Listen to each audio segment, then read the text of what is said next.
வணக்கம். இன்னைக்கு market leave ஒரு கதை பேசலாம். கொஞ்ச நாளைக்கு முன்னாடி நான் சில விஷயங்கள் நான் பேசிகிட்டு இருந்தேன். தட் மார்க்கெட் ஏன் கீழே உழுவ போகுது அண்டு கீழே உழுவுறது நீங்கள் கண்டுபிடிக்க முடியும், ரைட்? நம்ம டெய்லி வீடியோ பார்க்குறோம், மற்றவங்க நிறைய பேர் நிறைய விஷயங்கள் பேசுகிறாங்க. மார்க்கெட் கிராஷ் ஆக போகுதுன்றது ஊரே பேசிகிட்டு இருக்கு, ரைட்? நான் மட்டும் இல்லை, நம்ம ஆரம்பித்தது பிட் ஏர்லி அண்ட் பெரிய ஃபால் வரப்போகுதுன்றது நம்ம ஆல்மோஸ்ட் 6-8 மாதமாக நம்ம பேசிகிட்டு இருக்கோம். அண்ட் இன்னும் வரலன்றதும் நம்ம சொல்லிகிட்ருக்கோம். ஒன்று. ரெண்டாவது, இது எப்போ வேணாலும் வரலான்றது நானும் சொல்லிகிட்ருக்கேன். ஊரில் நிறைய பெரிய தலைங்களாம் சொல்லிகிட்ருக்காங்க. அண்ட் ஆஃப் லேட் நீங்கள் எடுத்து பார்த்தீங்கன்னா நிறைய இதுக்கான சிம்டம்ஸ் வருது. ஒரு சில விஷயங்கள் வரத்துக்கு முன்னாடி அதுக்கான சிம்டம்ஸ் வரும், தெரியுமா? மணி ஓசை மாதிரி ஏன்னா வரத்துக்கு முன்னாடி அது மாதிரி நிறைய சிம்டம்ஸ் வந்துட்டுருக்கு. வேர்ல்டில் இருக்கிற நிறைய சென்ட்ரல் பேங்க்ஸ், நம்ம ஊரில் ரிசர்வ் பேங்க் மாதிரி, யூஎஸில் ஃபெட் மாதிரி நிறைய பேங்க்ஸ் கோல்டு வாங்க ஆரம்பிச்சிருக்கிறாங்க. ஆஸ் பர் நியூ ரெக்கார்ட், இது இன்னைக்கு காலையில் பேப்பர்ஸ்லாம் வந்திருக்கு. உலகத்தில் இருக்கிற எல்லா சென்ட்ரல் பேங்க்குமே சேர்த்து அரௌண்ட் 220 tons ஆஃப் கோல்டு வாங்கியிருக்கிறாங்க. இதில் மோஸ்ட்டாக சென்ட்ரல் ஏஷியா, ரைட், அவங்களாம் வாங்கியிருக்கிறாங்க. சைனா ஏற்கனவே வாங்கி குமிச்சிட்ருக்கு, ரஷ்யாவும் நிறையா குமிச்சிட்ருக்காங்க, இந்தியாவும் ஓரளவுக்கு வாங்கிட்டுருக்காங்க. India close about 600 kgs of gold வாங்கியிருக்கிறாங்க இந்த குவார்ட்டரில், ரைட்? அண்ட் Q3 குவார்ட்டர், இந்த செப்டம்பர், அக்டோபர், நவம்பரில் they have already bought it. இப்போ அஃபிஷியலாக இந்தியாகிட்ட 880 tons ஆஃப் கோல்டு இருக்குது. இது பேங்க்கில் மட்டும். இது இல்லாத முத்தூட் ஃபைனான்ஸ் தான் இன்றைக்கி ஹையஸ்ட் கோல்டு ஹோல்டர் இந்தியாவில் அஃபிஷியலாக. அண்ட் இதுக்கு அடுத்தது நம்ம பப்ளிக்கிட்ட நிறைய கோல்டு இருக்குது. ஸோ அந்த டீட்டெயில்ஸில் நம்ம போவேன்னா, கோல்டு எப்போ ஷைன் ஆகும்னு சொன்னால், எப்போ உச்சத்தில் வரும்னு சொன்னால், எப்போ ப்ராப்ளம் வருதோ அப்போ கோல்டு ஆல்வேஸ் ஷைன் ஆகும். அண்ட் இப்போ கோல்டு ஷைன் ஆகிட்டுருக்குன்னா அதுக்கு அர்த்தம் ஸ்லோவாக people are moving towards that. இப்போ உங்களோட போர்ட்ஃபோலியோ சைஸ் 10 லட்சமாக இருக்கலாம், இல்லை 1 கோடி, 2 கோடி, 3 கோடியாக இருக்கலாம். ஸோ நீங்கள் குவிக்காக மாற முடியும்.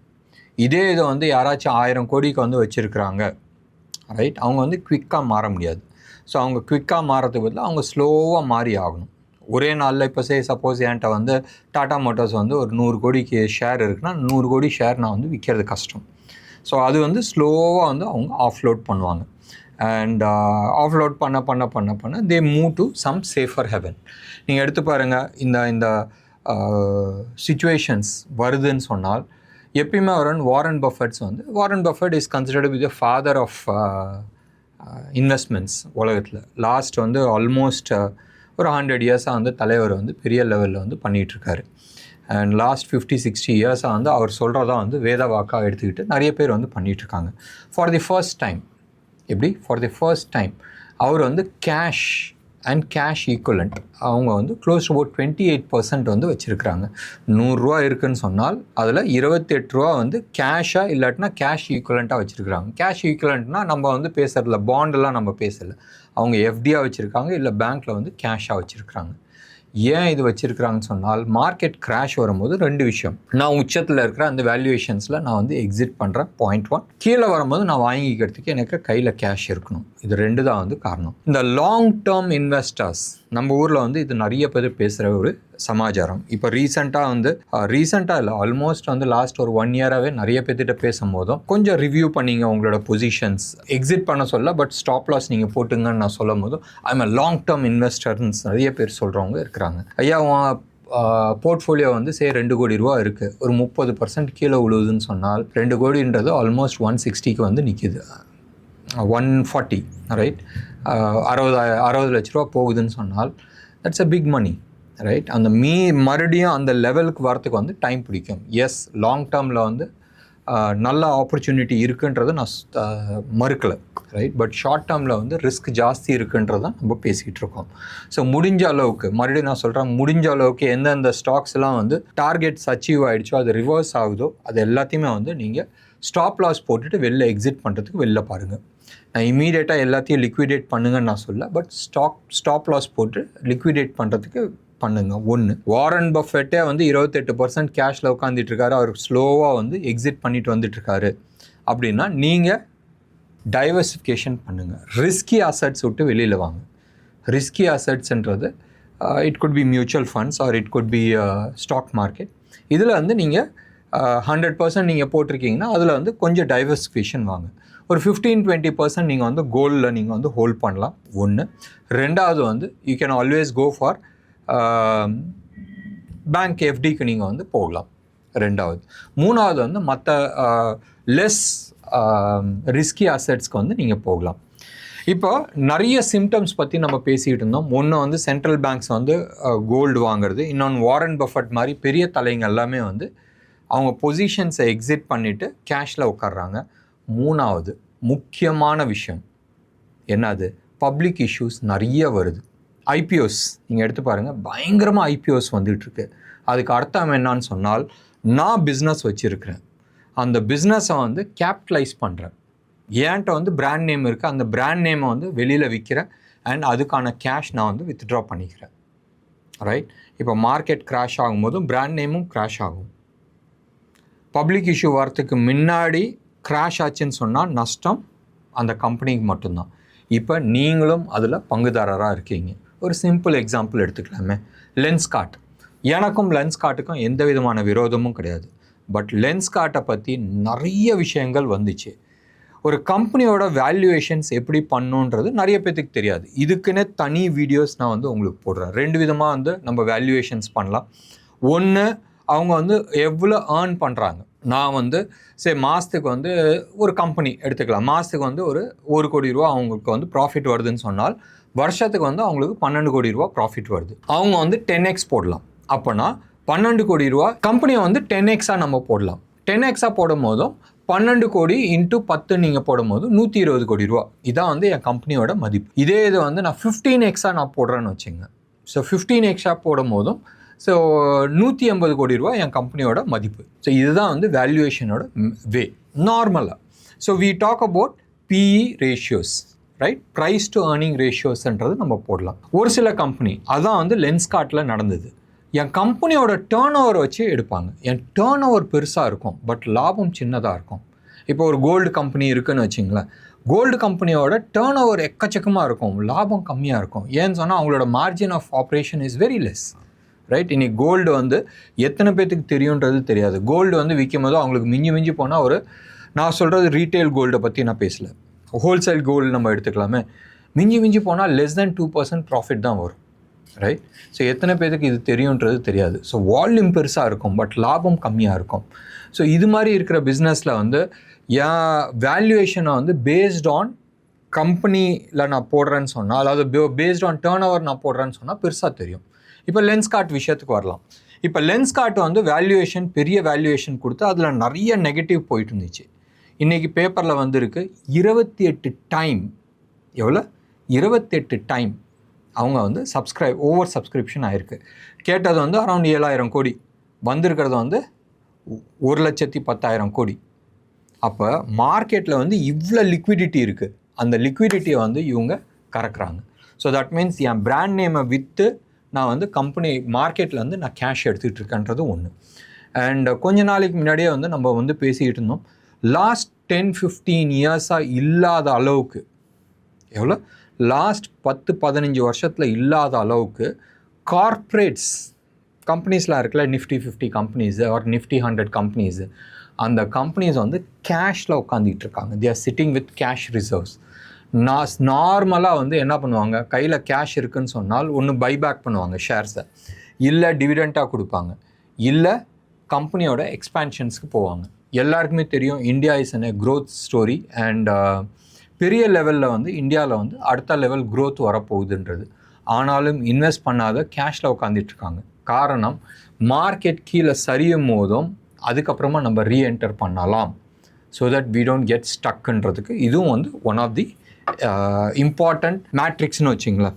அது மாதிரி நம்ம எடுத்துக்கலாம். Very very very very important நீங்கள் எடுத்துக்கிட்டிங்கன்னு சொன்னால் ஈல்டு கர்வுன்னுவாங்க. ஈல்டு கர்வுன்றது யூஎஸில், அது இந்தியாவிலையும் உண்டு. இந்தியாவில் வந்து அந்த பர்டிகுலர் சந்தர்ப்பம் இன்னும் வரல. இதுக்கு அர்த்தம் வந்து இந்தியா கீழே உழுவாது, வெறும் அமெரிக்கா தான் உழுவுன்னு சொன்னால், பெரிய சுனாமி வந்துச்சுன்னா சின்னதெல்லாம் என்ன பண்ணோம், எல்லோரும் தான் சேர்ந்து அடி வாங்குவாங்க. 2008 வந்து ஒரே ஒரு பேங்க்கு, யூஎஸில் இருக்கிற ஒரு பேங்க்கு 173 180ன்னு வச்சிங்களேன், 178 இருக்கிறது பதில் 180 வச்சுங்களேன். $180 பில்லியன் டிஃபால்ட் பண்ணதுக்கு லேமன் பிரதர்ஸ் டிஃபால்ட் பண்ணதுக்கு உலகம் பூரா சுனாமி வந்துச்சு. இப்போ அமெரிக்கா மாதிரி ஒரு கண்ட்ரியே வந்து டிஃபால்ட் பண்ணுற சுச்சுவேஷனில் இருக்குன்னு சொன்னால் அப்போ அங்கே அடிக்கிற சுனாமி எவ்வளோ தூரம் இருக்குன்றதை நினச்சி பாருங்களேன். கொஞ்ச நாளைக்கு முன்னாடி வந்து இட்டாலி ஆகட்டும், கிரீஸ் ஆகட்டும், இவங்களாம் வந்து கண்ட்ரி டிஃபால்ட் பண்ண போகிறாங்கன்னு சொல்லி, இத்தனையோண்டு கண்ட்ரி, நம்ம தமிழ்நாடோட சின்ன கண்ட்ரி, அவங்க டிஃபால்ட் பண்ண போகிறாங்கன்னு சொன்னதுக்கே என்ன ஆட்டம் ஆடிச்சுன்றது உங்களுக்கு தெரியும். அப்போ அமெரிக்கா மாதிரி ஒரு கண்ட்ரிக்கு வந்து ஒரு ப்ராப்ளம் வருதுன்னு சொன்னால் அப்போ எவ்வளோ தூரம் பாதிப்பு இருக்குன்றதை எடுத்து பாருங்கள். அங்கே ஒரு 30-40% கீழே விழுந்தால் அதுக்கான பாதிப்பு இங்கேயும் இருக்கும். மேபி அவங்க ரிக்கவரி ஆகிறதுக்கு டைம் பிடிக்கலாம், பட் நம்ம வந்து ஃபாஸ்ட்டாக ரிக்கவரி பண்ணலாம். அந்த ப்ராபபிலிட்டிஸ் இருக்குது, இல்லைன்னு நான் சொல்ல. பட் மார்க்கெட் விழுந்துச்சுன்னா இங்கேயும் பாதிப்பு இருக்கும். அமைதியாக லாஸ்ட் வந்து ஒரு 5 நாளாக $125 பில்லியன், எவ்வளோ அமைதியாக $125 பில்லியன் அமெரிக்கன் கவர்மெண்ட் வந்து பேங்கிங் சிஸ்டமில், யூஎஸில் இருக்கிற பேங்கிங் சிஸ்டமில் அமைதியாக அப்படியே உள்ளே சொறி விட்டாங்க. லிக்விடிட்டி பேங்க்கில் வந்து கேஷ் கிடையாது, அந்த பேங்க்லாம் வந்து உளுந்துடக்கூடாதுன்னுக்கோசரம் $125 பில்லியன் வந்து தூக்கி அப்படி சொறி விட்டாங்க. எவ்வளோ பெரிய அமௌண்ட்டில் அப்படியே அழகாக ஒன்றுமே தெரியாத மாதிரி சொறி விட்டாங்க. அப்படி சொறி விடும் போதும் என்ன ஆகும், ரைட்? லிக்விடிட்டி இல்லை, பேங்க்கில் வந்து லிக்விடிட்டி இல்லை போதும், கவர்மெண்ட் வந்து அந்த பணத்தை உள்ளே போடும் போதும் இன்ஃப்ளேஷன்ஸ் ஜாஸ்தி ஆகும், ரைட்? தோ யூஎஸோட ஃபெட் சேர்மன் சொல்கிறாரு இன்ஃப்ளேஷன் இஸ் இன் கண்ட்ரோல் சொன்னால், இன்ஃப்ளேஷன் வந்து பணம் வீக்கம் வந்து எதனால கண்ட்ரோல் ஆகிருக்கு? டிமாண்ட் வந்து கம்மியானதுக்கு, மக்கள் வந்து வாங்கிறது கம்மியானதுக்கு main reason stress, right? Supply ஜாஸ்தி ஆகலை, ஸ்ட்ரெஸ் ஜாஸ்தியாக இருக்குது.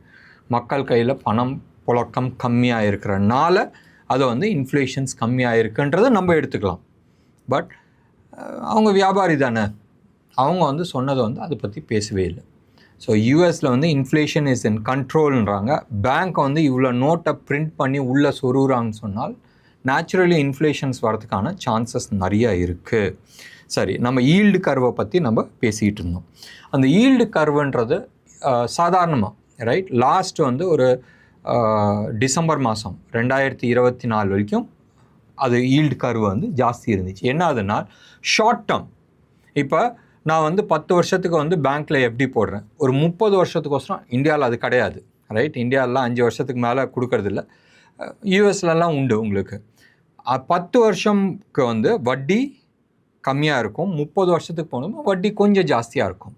பட் இந்த ஷார்ட் டேர்மில் வந்து இது ரிவர்ஸ் ஆகும். என்ன ஆகுதுன்னா, ஷார்ட் டேர்முக்கு வந்து வட்டி ஜாஸ்தி ஆகும். நான் வந்து மேபி ஒரு எக்ஸாம்பிளுக்கு எடுத்துக்கலாமே, இந்தியாவோட எக்ஸாம்பிள் எடுத்துக்கலாம். நான் வந்து 10 வருஷத்துக்கு நீங்கள் போடுறீங்கன்னு சொன்னால் 10% வட்டி கொடுக்குறேன். இதே இது 30 வருஷத்துக்கு போடும்போது நான் வந்து 8% வட்டி கொடுக்குறேன்னு சொன்னால், ரைட்? இப்போ எல்லாருமே கேட்பாங்க, நான் லாங் டேர்முக்கு இன்வெஸ்ட் பண்ணுறேன், அப்பா நீ வட்டி ஜாஸ்தி தானே கொடுக்கணுன்றது. அது காரணம் ஷார்ட் டேர்மில் வந்து அவங்களுக்கு பணம் தேவைப்படுது. இந்த இது வந்து டிசம்பர் 2024 வந்து முடிஞ்சிச்சு. இதுக்கு முன்னாடி இது மாதிரி 3 தடவை இருந்துச்சுன்றது நம்ம ஏற்கனவே சொன்னோம். 1929, 1973, அடுத்தது வந்து 2007-8. சாதாரணமாக இந்த ஈல்டு கர்வு ஷார்ட் டேர்ம் வந்து ஜாஸ்தியாக இருக்குது, லாங் டேர்ம் வந்து கம்மியாக இருக்குன்ற மாதிரி சிச்சுவேஷன் வந்துச்சுன்னு சொன்னால், அந்த எண்ட் டேட் இருக்குல்ல, அந்த இப்போ நம்ம டிசம்பர் வரைக்கும் இருந்துச்சுன்னா இப்போ வந்து சரியாயிடுச்சு. 30 இயர்ஸ் ஜாஸ்தியாக இருக்குது, 10 இயர்ஸ் வந்து கம்மியாக இருக்குது. ஆனால் இந்த ஈல்ட் கர்வ் மாறத்துலேருந்து 18 மாதத்துக்குள்ளே வந்து ஒரு கிராஷ் நம்ம எதிர்பார்க்கலாம். எப்படி ஒரு எர்த்குவிக் வந்து ஒரு 6 மணி நேரம் 7 மணி நேரம் கழிச்சு கடல் கடியில் ஒரு எர்த்குவிக் வந்ததுக்குமா 6-7 மணி நேரத்துக்கு அப்புறமா சுனாமி அடிக்கிறதுல, அது மாதிரி தான் இதுவும். இது மாதிரி ஒரு ஈல்ட் கர்வ் சிச்சுவேஷன்ஸ் வந்ததுன்னா சாதாரணமாக வந்து 12 to 18 மாதத்துக்குள்ளே வந்து அதுக்கான பாதிப்பு வந்து மார்க்கெட்டில் வரும்ன்றது சொல்லிகிட்டு இருக்காங்க. இது டிசம்பர் மாதம் விடுங்க. இப்போ கரண்ட்லி நீங்கள் வந்து யூஎஸோட பாண்ட் மார்க்கெட்டை போய் பாருங்கள். 3 monthsோட ஈல்டு கர்வு, ரைட், 3 மாதத்துக்கு வந்து 3.88% வட்டி கொடுக்குறாங்க. 3 மாதத்துக்கு 3.88% வந்து வட்டி கொடுக்குறாங்க, வருஷத்துக்கான வட்டி. இதே இது நீங்கள் வந்து 5 இயர்ஸ்க்கு நீங்கள் போட்டிங்கன்னா 3.68 தான் வந்து கொடுக்குறாங்க. நல்லா இருக்குல்ல? அப்போ 3 மாதத்துக்கான டிபாசிட்க்கு வந்து வட்டி ஜாஸ்தி கொடுக்குறாங்க, 5 வருஷத்துக்கான டிபாசிட் வந்து கம்மியாக கொடுக்குறாங்க. இது கரண்ட்டாக நடந்துகிட்ருக்கு. அப்போ ultra short time, very short term மணியெல்லாம் வந்து நிறைய வட்டி கொடுக்கறதுக்கு ரெடி ஆகிறாங்க. Something is missing. ஸோ இதெல்லாமே மனசில் ஞாபகம் வச்சுக்கிட்டு அதுக்கு தந்தாப்பில் நீங்கள் வந்து உங்களோட பொசிஷன்ஸ் நீங்கள் பண்ணீங்க. நாளைக்கே விற்றுட்டு வரணுன்ற அவசியம் கிடையாது. பட் எங்கேயாச்சும் ஒரு இடத்துல ஸ்டாப் லாஸ் போடுங்க. கேஷ் சைடில் வாங்க. அட்லீஸ்ட் ஒரு 6 months to 1 yearக்கான கேஷ் வந்து லிக்விட் கேஷ் உங்கள் வீட்டில் வைங்க. வீட்டில் வைங்கன்னா இதுக்கு அர்த்தம் வந்து நீங்கள் கேஷாக எடுத்து வீட்டில் வைக்க வேணாம். எஃப்டிஆர் நீங்கள் வைக்கலாம். இல்லை பாண்ட் மார்க்கெட் இப்போதைக்கு வேணாம். அல்ட்ரா ஷார்ட் டேர்ம் ஃபண்டில் வேணால் நீங்கள் போட்டு வைக்கலாம். அல்ட்ரா ஷார்ட் டேர்ம் ஃபண்டு வந்து ஆல்மோஸ்ட் ஈக்குவலண்ட் ஆஃப் எஃப்டி மாதிரி இருக்கும். எப்போ வேணாலும் வித்ட்ரா பண்ணிக்கலாம்.